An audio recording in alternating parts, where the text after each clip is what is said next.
Renewable energy is considered to be fundamental to Africa's future.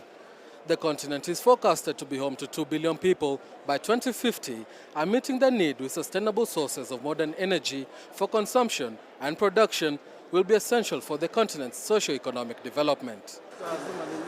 Africa only accounts for less than 1% of the world's total installed wind power capacity.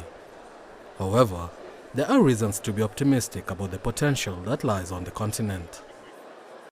According to a study commissioned by the International Finance Corporation, Africa possesses technical wind power potential of nearly 180,000 terawatt-hours per year.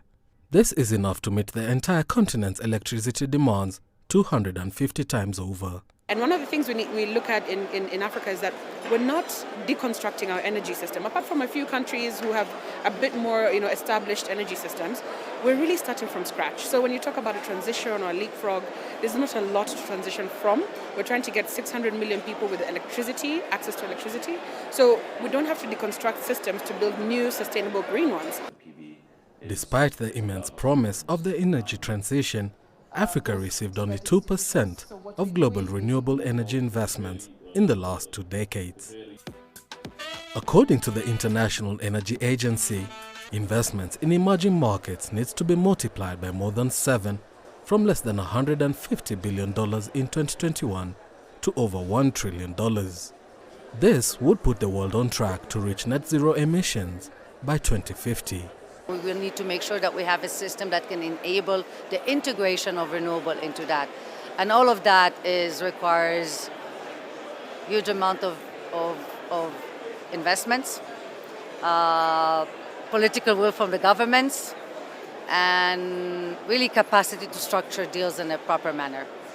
So we need to really ensure that we're tapping into this resource.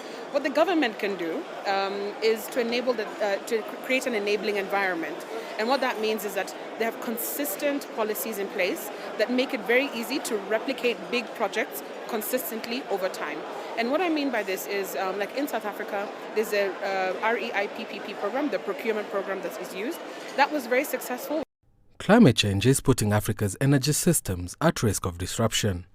To mitigate the ongoing volatility in the supply and cost of fossil fuel energy, experts are calling on African governments to scale up investments in alternative sources as part of plans to boost sustainable energy mixes. Ian Kinyua, CGTN, Nairobi.